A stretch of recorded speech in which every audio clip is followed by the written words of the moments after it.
저는 거기서 세밀한 얘기는 하지 않았습니다. 이게 일종의 기자회견문이고 일종의 큰 비전과 가치를 제시하는 거라서 하나하나의 세세한 안을 얘기한 건 아닌데요.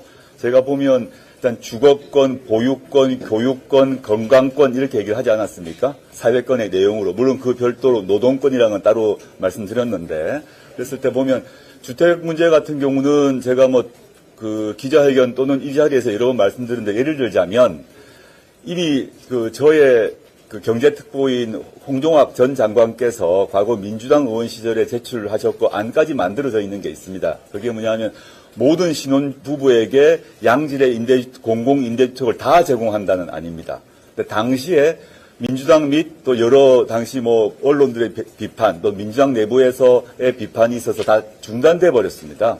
지금 보면 오히려 약간 보수적인 정치 세력에서 필요하다는 얘기를 하고 있어요, 지금. 그러면 저는 예를 들자면 주거권 같은 경우는 실제 이게 우리나라 정도의 경제 수준이 있는 나라에서 예컨대 싱가폴, 오스트리아, 네덜란드에서 다 하고 있어요. 그걸 우리나라 경제력 규모로는 충분히 가능한 돈이 필요한 게 아니다. 돈이 부족한 게 아니다. 정확히는 다시 정정하겠습니다. 돈이 부족해서 못하는 게 아니라 이걸 주거권이라는 생각을 정부가 그리고 국정 최고 책임자가 이게 국민들의 권리다라는 생각을 못하고 있고 반대로 국민들도 이게 나의 권리라고 생각을 못하고 있는 거죠. 내가 월세건 전세건 또는 집을 사는 것이든 내가 개인이 책임져서 돈을 벌어서 해야 된다고 지금 살고 있지 않습니까? 우리 모두가. 그러면 이렇게 되게 되니까 어떤 문제가 되냐면 많은 국민들이 원래부터 상속을 받아서 집이 있는 경우는 제외하고는 대부분 자기의 소득의 3분의 1 심지어는 2분의 1을 자신의 전세 또는 향후에 집을 구입하기 위한 저금으로 쓰고 있어요. 근데 제가 언급했던 몇몇 나라 같은 경우는 거의 50년 수준의 50년 이상 계약 조건별로 10년, 20년, 50년 이렇게 있습니다만은 집 걱정을 하지 않기 때문에 시민들이 자신의 가처분 소득이 늘어납니다. 당연히. 행복 수준이 높아질 수밖에 없지 않습니까? 마찬가지고요. 보유권 문제는 당연히 주거권과 직결되는데 지금 언급했던 나라의 경우를 보면 공공임대주택을 제공할 뿐만 아니라 공공임대주택의 기본 전제가 양질의 공공임대주택 단지 안에 당연히 공공이 운영하는 보육시설이 구비되어 있습니다. 그래서 거기 입주하는 신혼부부 또는 이제 법적인 신혼부부만을 의미한 건 아닙니다. 이게 법적으로 결혼을 했느냐 아니냐 다 따져봐야 될 것이고 또 동성간이냐 이성간이냐 문제를 따지지만 넓은 의미에서 그냥 신혼부부라고 하겠습니다. 그런 경우에 있어서 당연히 아기를 놓을 경우 걱정을 하지 않게 되어서 자연스럽게 출산율이 올라갔습니다. 그리고 이제 네덜란드, 오스트리아 이런 싱가포르 말고도 예를 들어 칠레의 경우를 들자면 칠레가 제 바첼레트 정권이라고 기억이 나는데 같은 경우 칠레가 긴 나라 아닙니까? 거기서 그분이 집권하자마자 전체에 걸쳐 수백 개로 기억이 나는데 숫자는 제가 확인해 봐야 됩니다. 보육시설을 국가가 다 이렇게 만들었어요. 그래가지고 칠레의 출산율이 확 올라옵니다.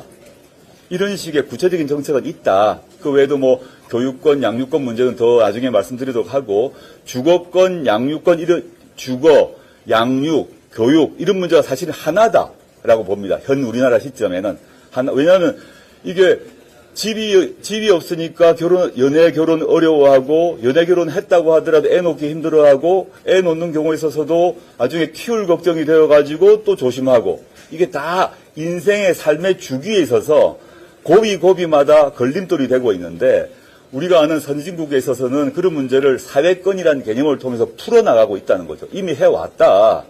우리나라 예산에서 예컨대 양평고속도로를 휘게 하는데 돈 쓰지 말고 쓸데없는 SOC 하지 않고 그 돈으로 충분히 지금 제가 말한 사회권을 국민의 권리로 보장할 수 있다고 생각합니다. 상세한 것은 저희가 하나하나 세밀한 얘기는 추후에 말씀드릴 것입니다. 예, 다음 질문 받겠습니다. 매일경제 이채희 기자입니다.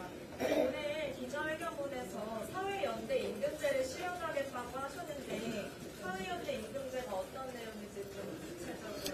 거기 보면 동일노동 동일임금과 이어서 바로 사회연대 임금이 있지 않습니까? 그러니까 동일노동 동일임금 많이 아실 것 같고 그거는 이제 정규직과 비정규직 사이의 차이에 있어서 비정규직을 무조건 다 정규직으로 바꾸지 못하는 상태라 하더라도 뭐 정규직은 각종 혜택이 있죠. 연금이든 복지시설 혜택이 있지 않습니까? 그거를 비정규직에게 줄 수는 없죠.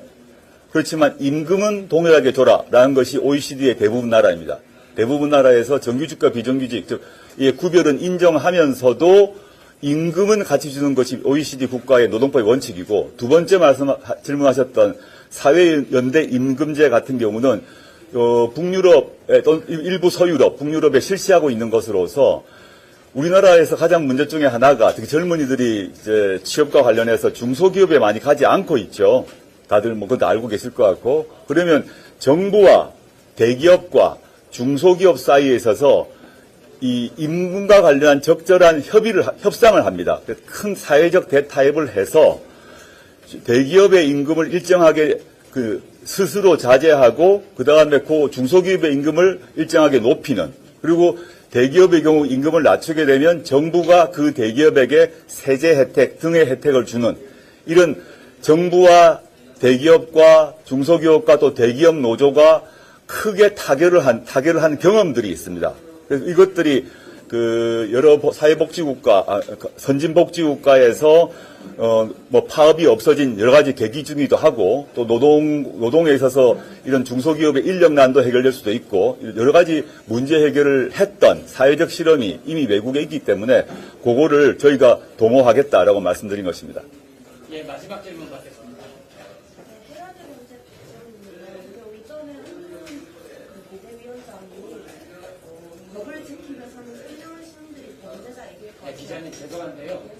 오늘 기자회견에 집중된 걸 우선적으로 받은 뒤에 시간이 되면 그 질문에 답하도록 하겠습니다. 마지막 질문이라고 말씀하셨잖아요. 네, 잠시만. 그러니까 저는 그 법을 지키지 않은 범죄인 집단 중에 대표적인 사람이 한동훈, 김건희, 윤석열, 김건희, 한동훈이라 생각합니다. 그 정도 하겠습니다.